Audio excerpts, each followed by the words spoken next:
The first time it happened, it wasn't planned. It wasn't even spoken. It was just rain.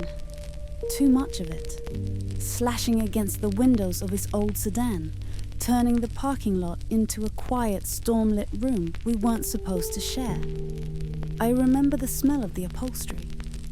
That faint mix of leather, dust, and something older, like paper that's lived in too many hands. I remember how the streetlight bled through the fogged glass, carving out the shape of his shoulders. Broad, tired, a little slumped.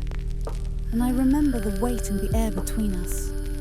One of those moments that feel accidental right up until they aren't. I hadn't meant to sit so close.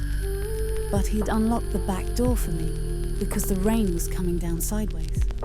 And by the time I slid inside, soaked through my thin blouse, shivering, the storm already felt like an excuse. My body gave me away before anything else did. My hair stuck to my cheek, damp curls falling forward. My chest rose too fast, betraying every part of me I tried so hard to keep still. My stomach tightened when his coat brushed my hip. My thighs pressed together from the cold, from nerves, from something I didn't want to name.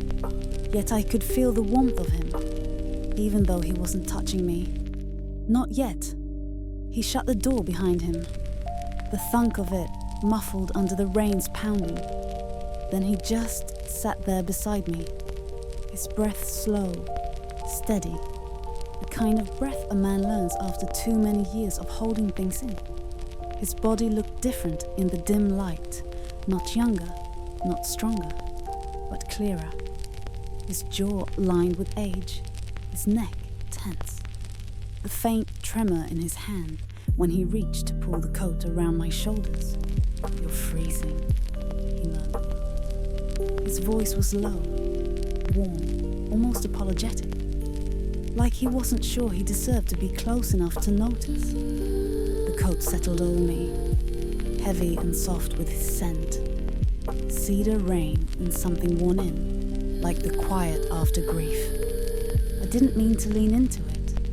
I didn't mean to feel the heat of his hand against my arm through the fabric, or the subtle way he didn't pull back fast enough. I should have stopped it, I know that now.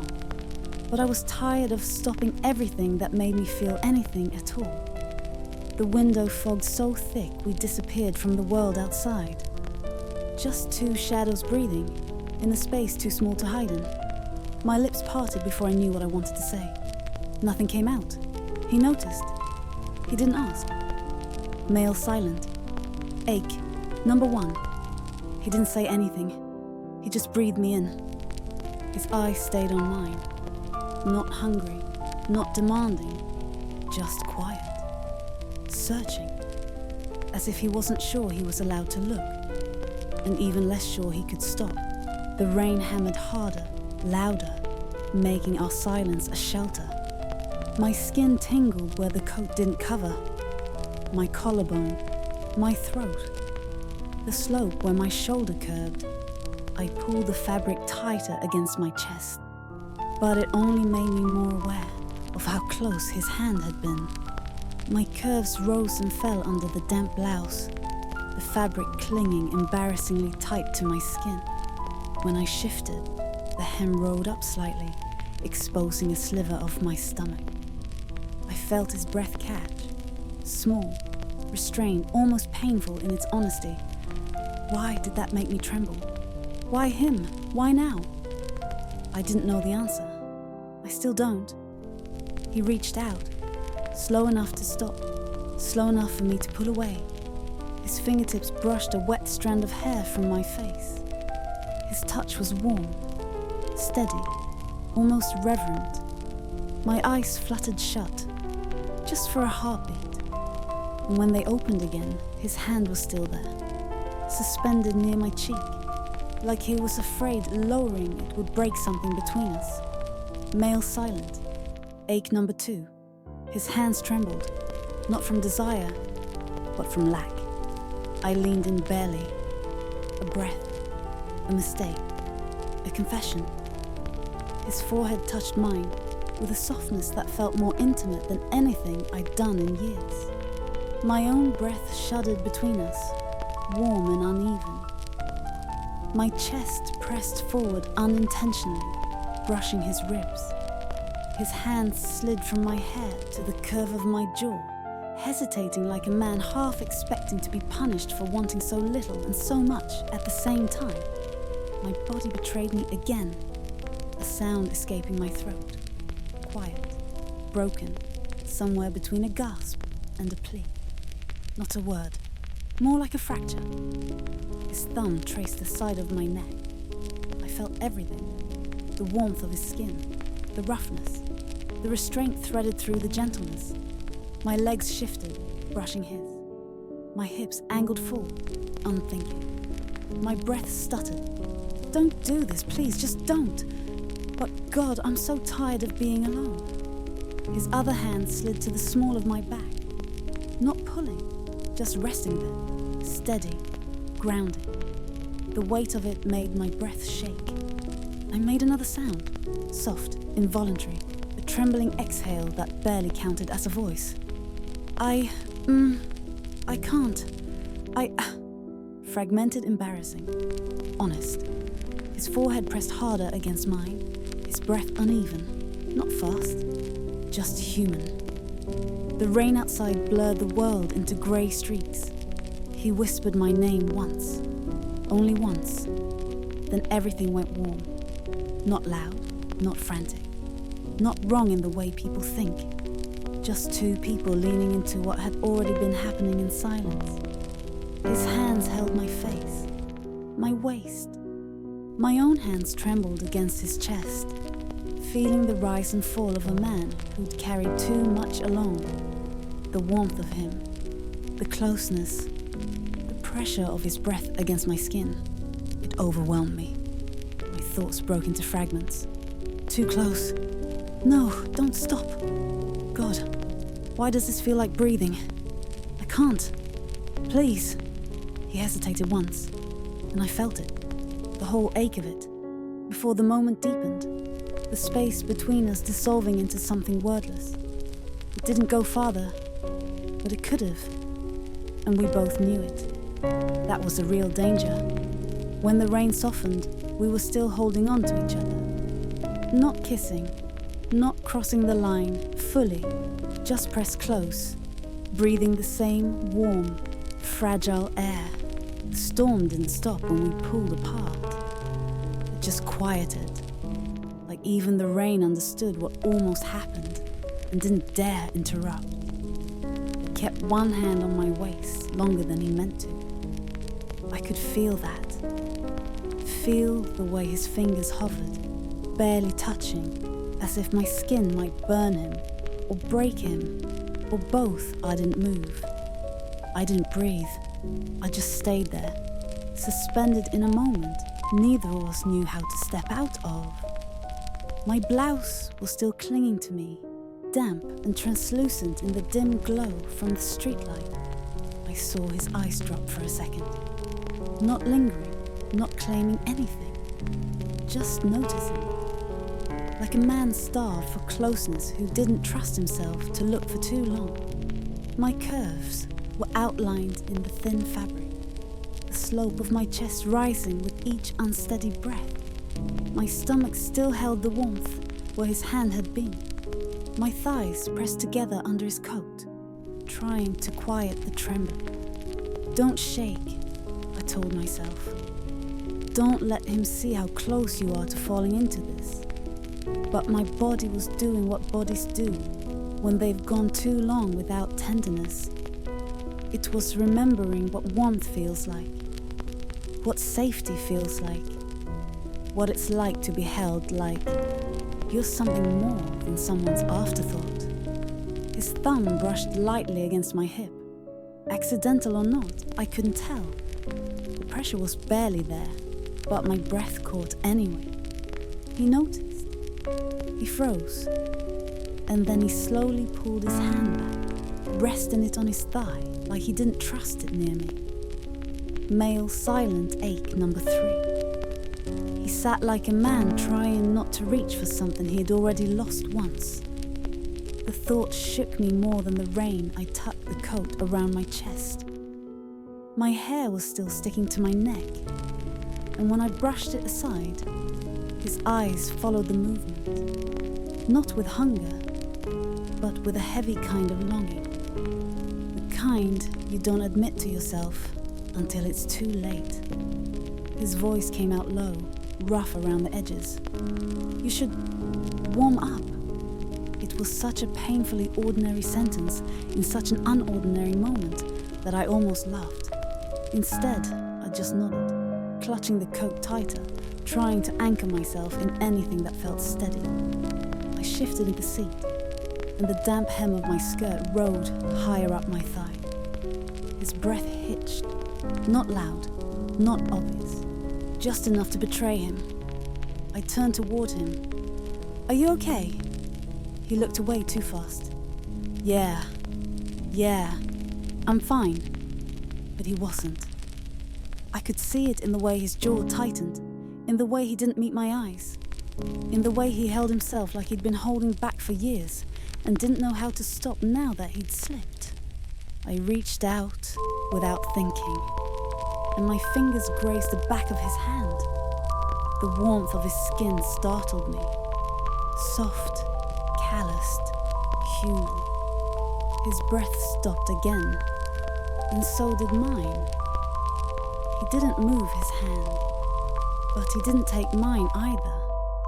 He just let the contact exist, small and trembling, like something delicate we weren't sure belonged to either of us. My thoughts fractured again. Don't do this. Why does this feel right? I shouldn't be here. I'm so tired of being strong. He turned his hand, just enough that our fingers aligned, not intertwined, just aligned. The space between them warm, sensitive, electric in a way that made my pulse jump. The moment stretched, tightened, thinned. If I'd breathed too deeply, I might have broken it. He finally whispered, barely audible, "You're shaking." I wasn't sure if he meant my hands or my voice or the whole fragile mess of me. I swallowed hard. It's nothing. He didn't believe me. He didn't challenge me either. Male silent. Ache number 4. He held his breath like a man bracing for pain. He lifted his other hand, slowly, carefully, and touched the side of my face again, brushing a raindrop from my cheek with the back of his knuckles. The contact was soft, almost shy. But the effect of it, God, it felt like every part of me had been waiting for someone to be gentle with me again. My lips parted, not to speak, just from the shock of being seen. He leaned forward just slightly, enough that his breath warmed my jaw. I felt his hesitation, his restraint, his fear of crossing the wrong line. I felt how badly he wanted to close the last inch between us.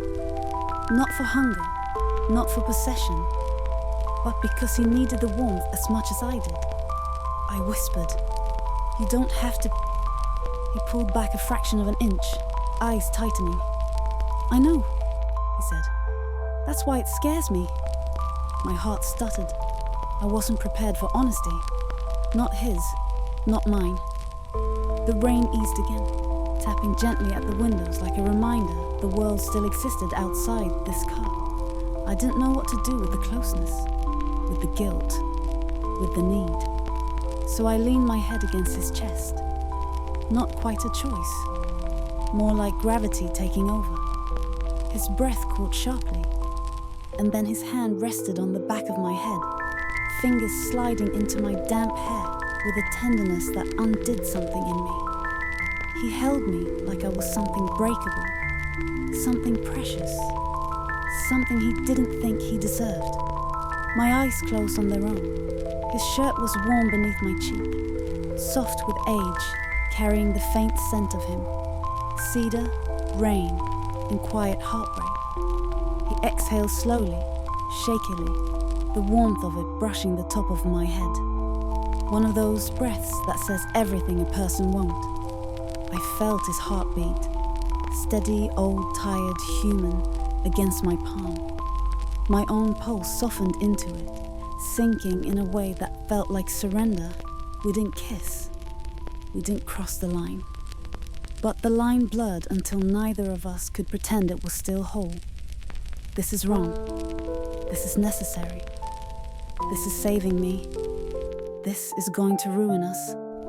I don't know how long we stayed like that, holding each other in the back seat while the storm receded. His thumb stroked the side of my arm once, absent, barely there, like a man who forgot for a moment he wasn't allowed to need anything. We shifted eventually, pulling apart slowly, reluctantly. My body felt warm. His looked older, but softer somehow, like the weight he carried had rearranged itself in those quiet moments. He opened his mouth once, then closed it, and then he whispered my name again. So quietly it didn't feel spoken, just breathe.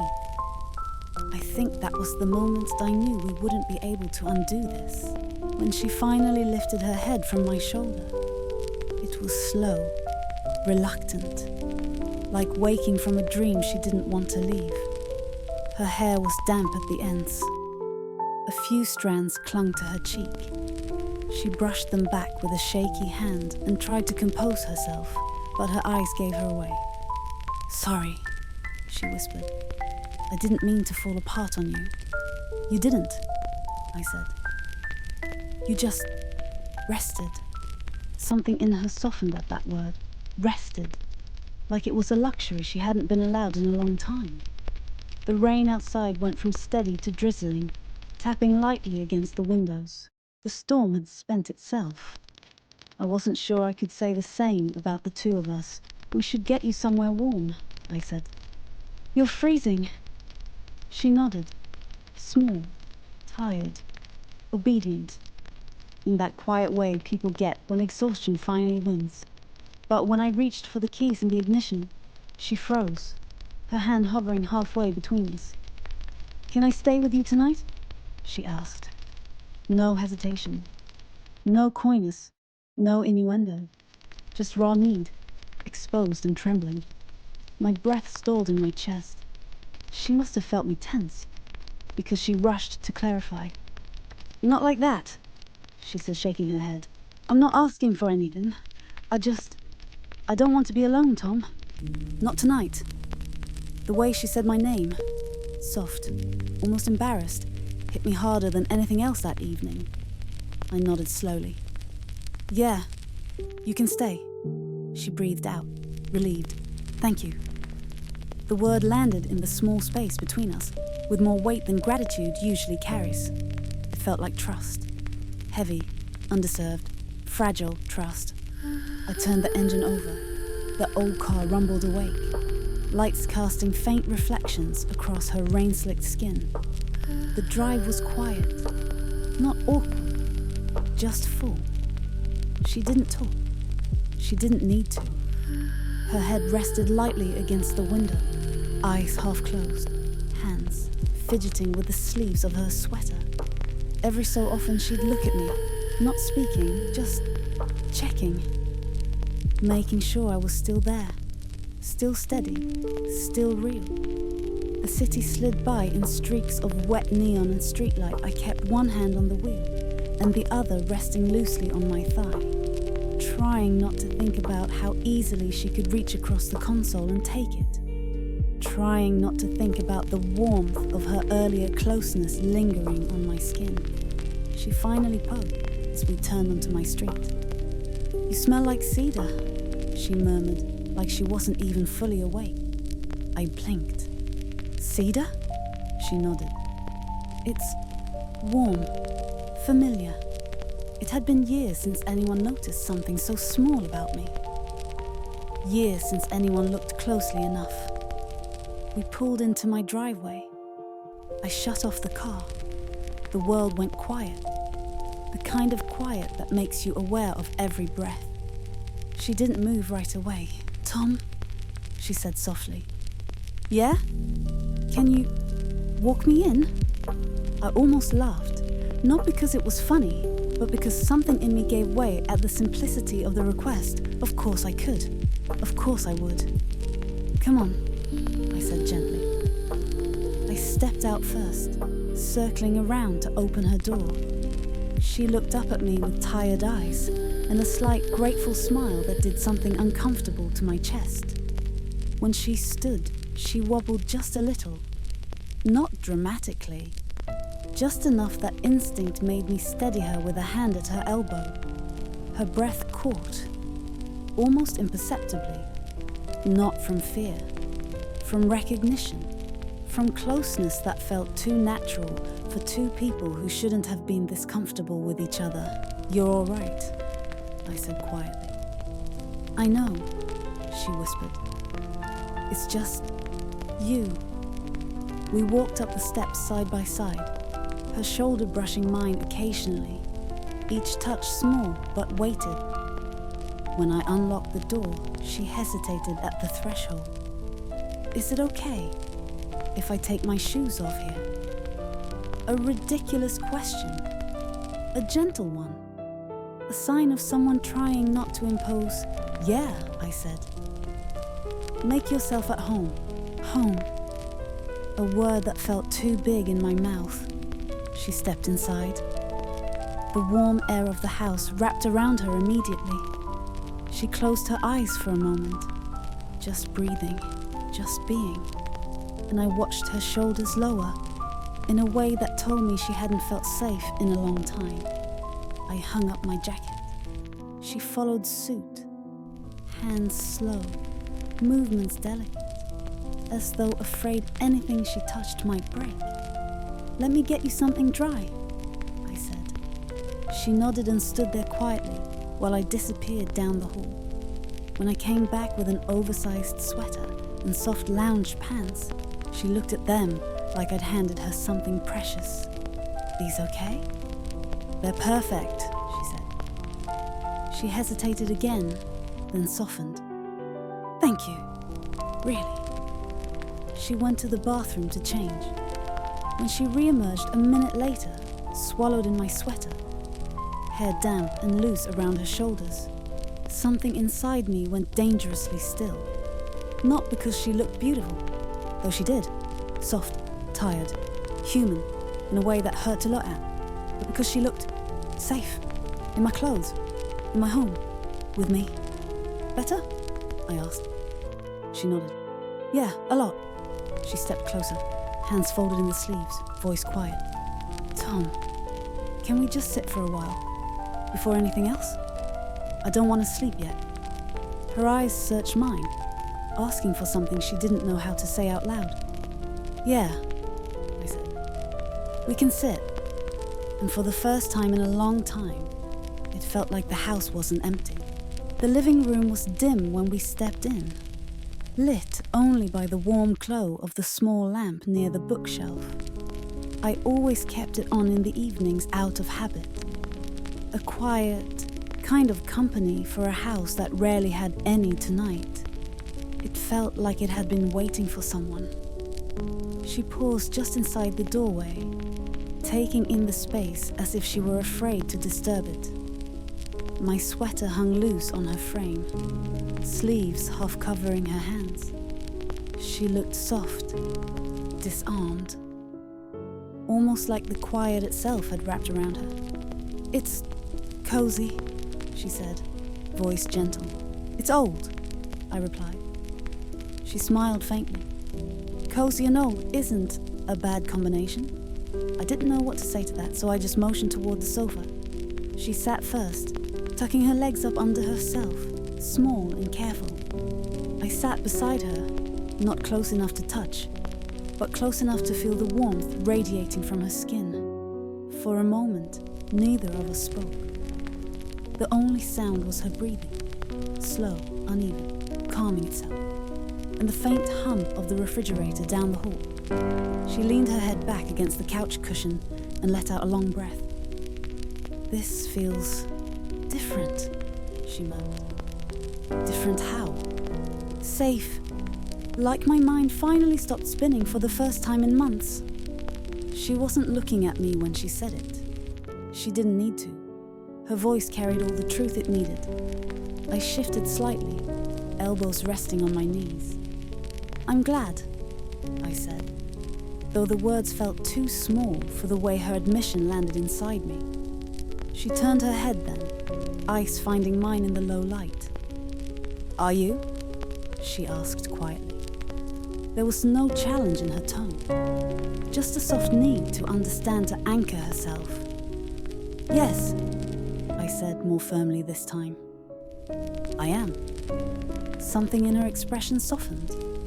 She relaxed a little deeper into the cushions.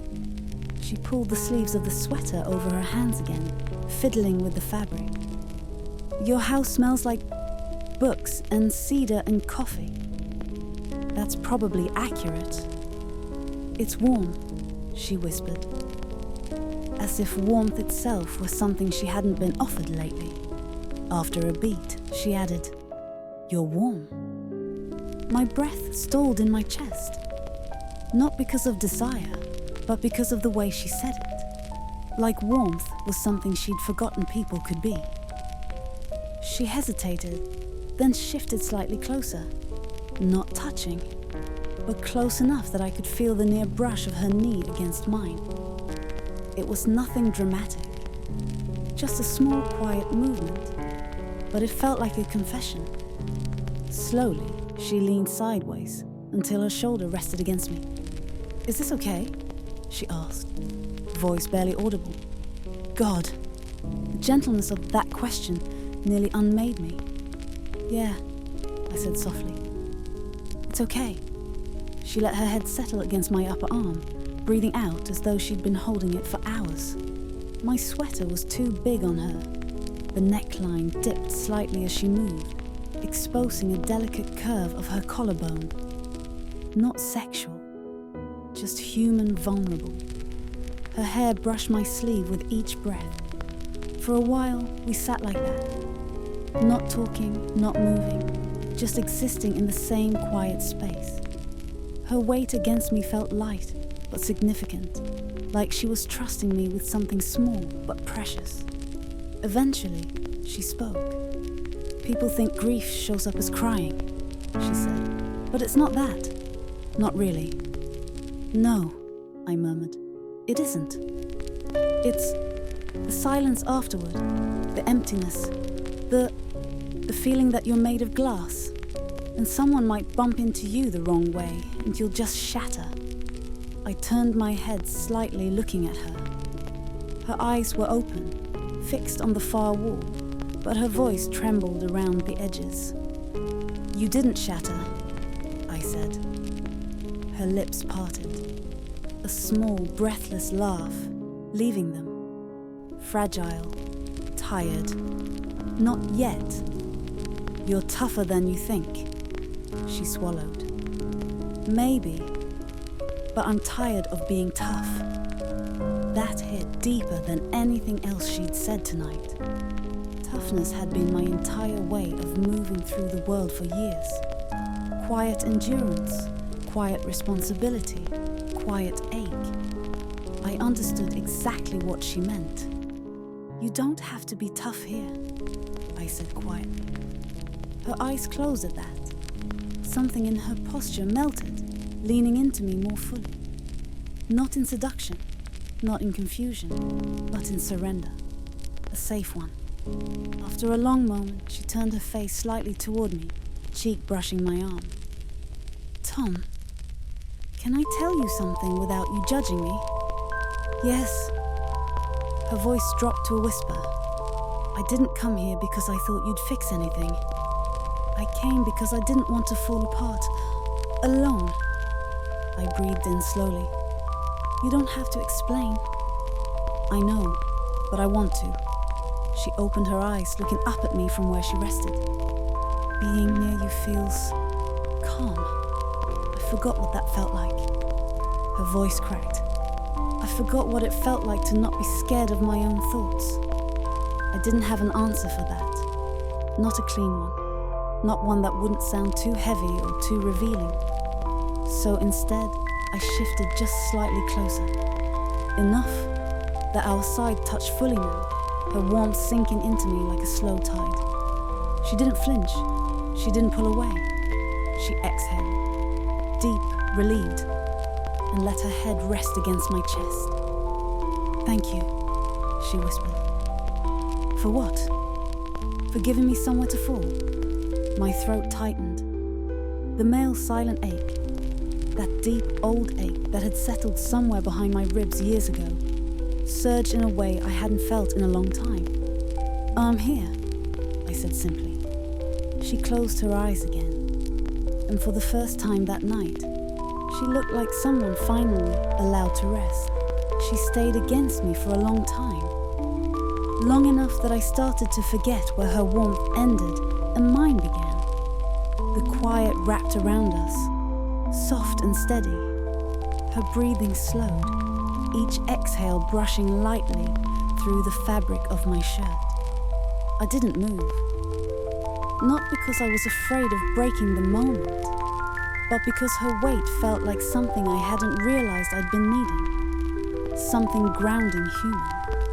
Eventually, she shifted, her cheek sliding gently against my chest as she sat up a little straighter. The sweater fell off one shoulder, exposing just a sliver of skin in the lamp's low light. Not provocative, just unguarded. She looked at me with an expression that made my chest tighten. Something like confusion, exhaustion, and the faintest flicker of hope. "I didn't mean to stay this long," she murmured.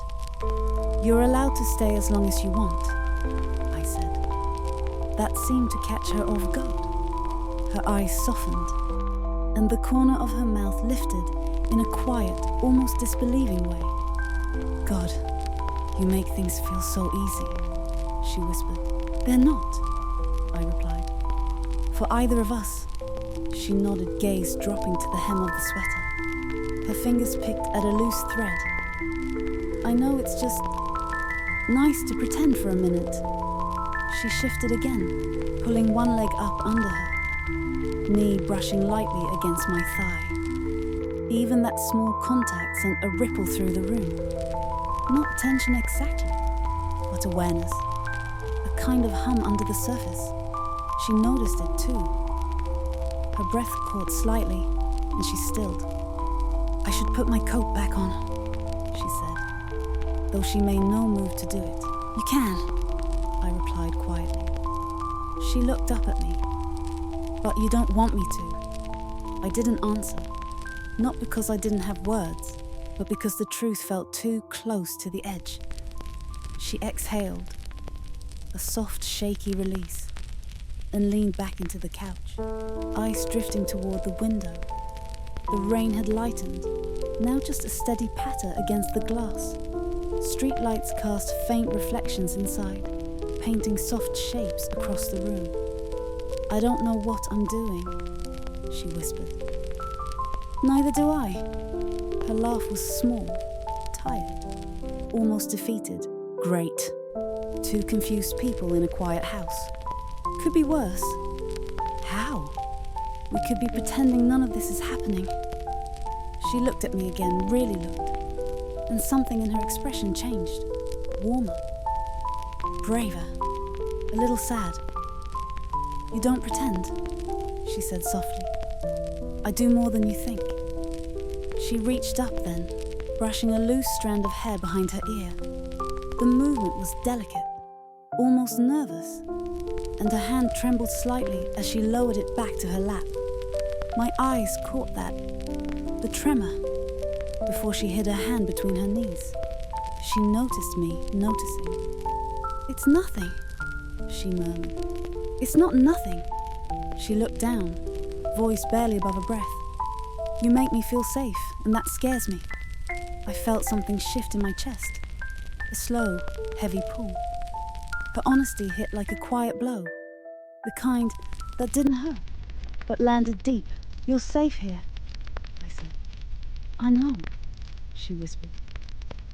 "Maybe that's why it feels dangerous." She hesitated, then reached toward me. Not fully, just enough that her fingers brushed my sleeve before she pulled them back unsure. Her eyes lifted to mine. I don't want you to think I came here to confuse things, or cross lines, or whatever this is. What do you want me to think? I asked. She inhaled slowly, ice flicking to my mouth for a split second before returning to my eyes. I want you to know I came here because I didn't have anywhere else I felt held. The word echoed between us. Held. Not touched. Not wanted. Held. Her voice softened further. I didn't expect you to be the person I'd want that from. I swallowed, the weight of her admission sitting heavy and warm in my chest. I didn't expect it either, I said. She leaned back into the couch cushion, but her body angled a little closer to mine now. Subtle, instinctive. Her hand found the space between us, resting palm up on the fabric. A quiet offering, not a request, not a move, just permission. Her eyes stayed on mine, waiting to see what I would do. For a moment, I didn't move. My breath felt slow and too loud in my ears. Her hand lay still, open, patient. The smallest bridge she could build without stepping too far. Finally, I let my fingers rest beside hers. Not touching, just near enough that warmth passed between our skin. She inhaled sharply at the closeness. This feels like a line, she whispered. It is. A beat. Are we crossing it? I looked at her. The uncertainty in her eyes, the rawness, the exhaustion, the flicker of wanting something gentle for once. No, I said quietly. We're just standing on it. Her shoulders loosened, as though she'd been holding them tense for far too long. She nodded, eyes closing briefly, relief and sadness mixing on her face. I don't know how to do this, she admitted. You don't have to know, but I don't want to hurt anyone, she murmured. Neither do I. She opened her eyes, gaze dropping briefly to our hands. So close their heat had blended. Then back to mine. But I don't want to leave either. The rain softened even more outside, a steady whisper against the house. You don't have to, I said. She drew a shuddering breath, a mix of guilt and longing passing over her features. Tom, she whispered, voice breaking at the edges. I'm so tired of being alone. The words weren't a plea. They weren't an invitation. They were a confession.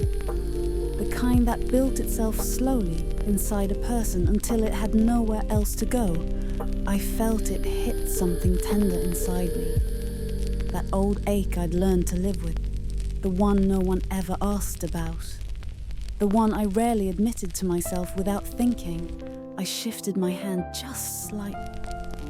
Enough that the side of my pinky brushed hers. Barely a touch. Barely anything. But the moment it happened, her breath stilled. She didn't pull away. And neither did I. For a long moment, neither of us moved. Her fingers remained just beneath mine, close enough that the warmth softened the inches between us. It wasn't a touch, not really, but it felt like one, in the way that mattered, the way that carried weight. She stared at our hands, her breath shallow and uneven, when she finally spoke. Her voice was barely audible. That feels like something. It does, I said. Her eyes lifted to mine, searching for something. An explanation, maybe, or a reason to pull back. But when she found none, her expression shifted. Not toward certainty, but toward quiet acceptance. Is this wrong? She asked.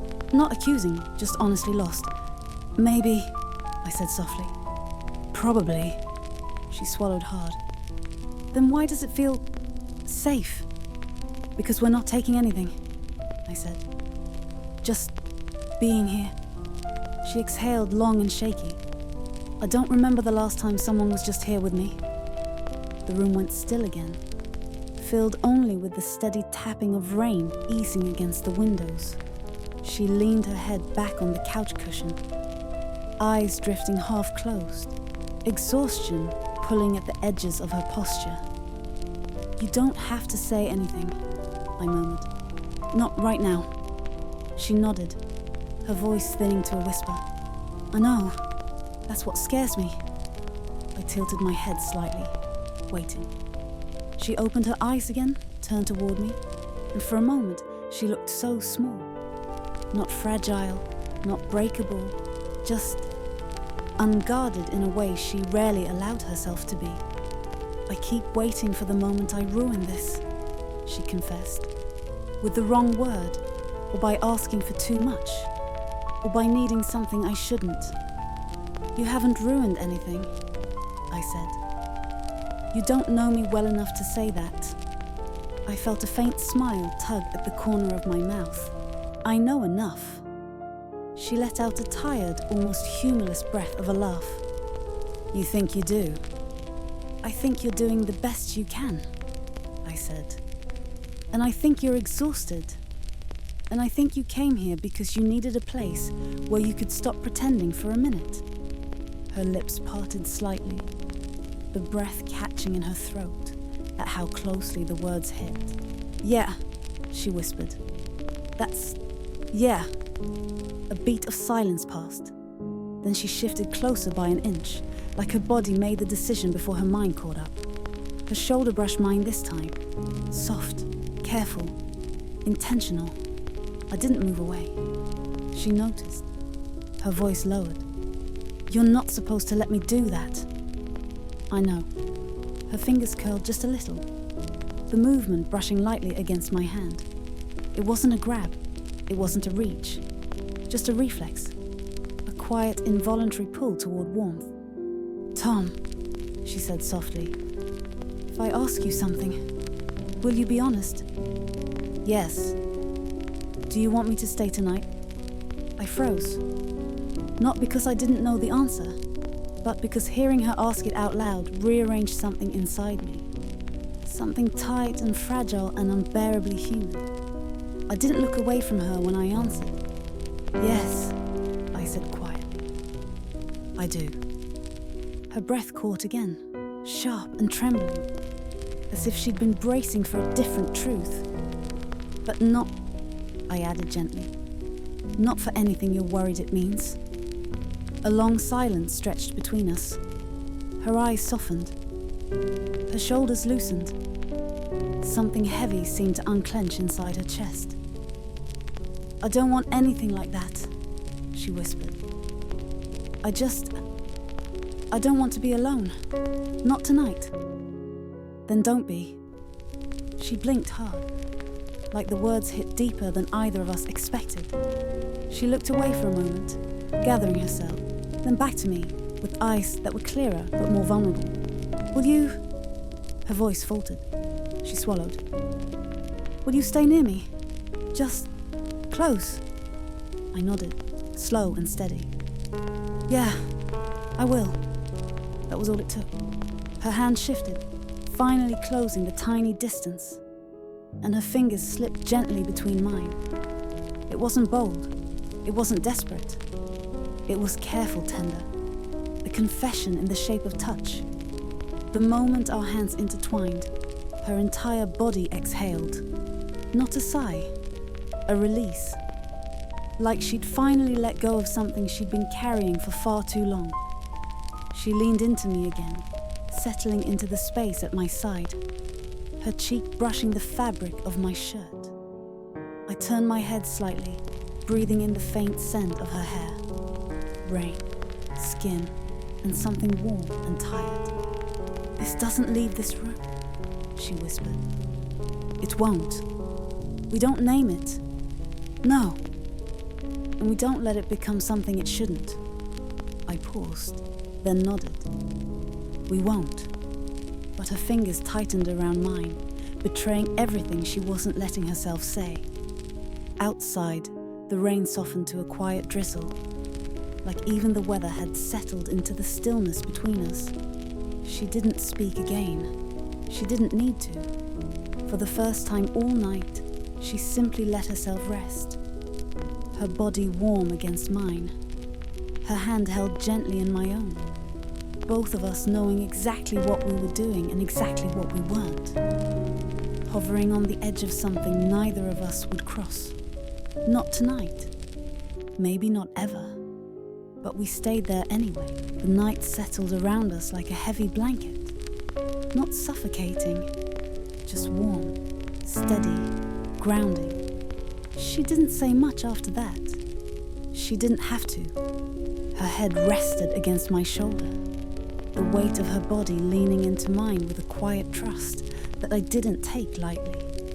Our hands were still intertwined, her fingers loosely wrapped around mine, as if anchoring herself to something real.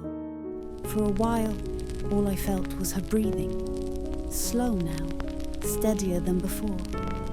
Her chest rising and falling in a rhythm that finally felt like peace instead of panic. When she spoke again, her voice was softer than the rain outside. Tom, I didn't think I'd make it through tonight. I turned a little, not enough to disturb her, but enough to show I heard her. You did.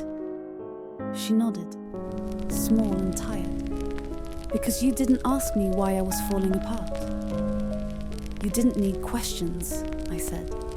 You needed space to breathe. Her fingers tightened slightly around mine. A quiet, grateful squeeze. You always notice the things I don't say, she murmured. I notice you. The words slipped out before I could soften them. And for a moment, I worried I'd gone too far, drawn too close to a line. We both agreed not to cross, but she didn't pull away. Her breath caught in her throat, just once, before settling again. Thank you, she whispered. For noticing. The room dimmed further as the lamp flickered softly and she shifted, pressing just a little closer, not seeking warmth, but assurance. Can we stay like this? A little longer? She asked. As long as you want.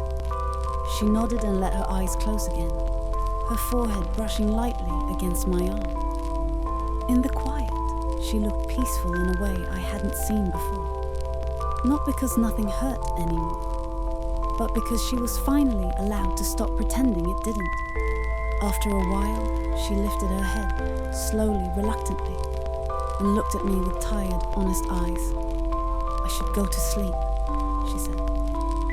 If I stay awake any longer, I'll start saying things I can't take back. There's a blanket in the guest room, I offered gently. She hesitated. I don't want a different room tonight, she whispered. Just not alone. I felt something inside me give a little, not breaking, but bending toward a truth I wasn't allowed to touch. You can sleep here, I said. I'll stay. You're sure? She asked, as if she still didn't fully believe she could lean on someone without burdening them. I'm sure. She nodded, eyes softening. Okay?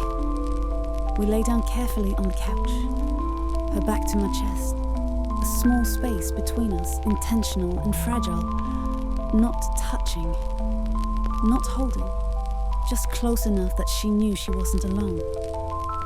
She pulled the blanket over herself, over us, and let out a breath she'd been carrying for years. Tom? Yeah? Don't let go while I'm falling asleep, she whispered into the quiet. I didn't take her hand. I didn't cross that boundary again. But I placed my palm gently on the cushion beside her, close enough that she could feel the warmth near her shoulder. I'm here, I said. I won't go anywhere. Her breathing steadied. 1 minute passed, then 5, then 10. Soon her breaths deepened, her body relaxing fully for the first time that night. Not careful, not guarded, just resting, trusting that someone would be there when she opened her eyes again. I stayed awake a long while after she drifted off, listening to the rain fade into the distance, watching the soft rise and fall of her shoulders, not touching, not claiming, not crossing the line, just being the place where she could finally stop running, just being here. When she shifted slightly in her sleep, her hand brushed mine for half a second, warm, soft, unintentional. And even though I didn't move toward her, didn't grip her fingers, didn't let the moment become more than it was, I still felt it. A quiet ache, a quiet closeness, a quiet truth we both understood and neither named. The line stayed where it was, but we stayed on the same side of it, together. For one night, enough. If you want, an epilogue, a continuation weeks later, a version from her perspective, a deeper exploration of their dynamic, or a completely new scene in the same universe.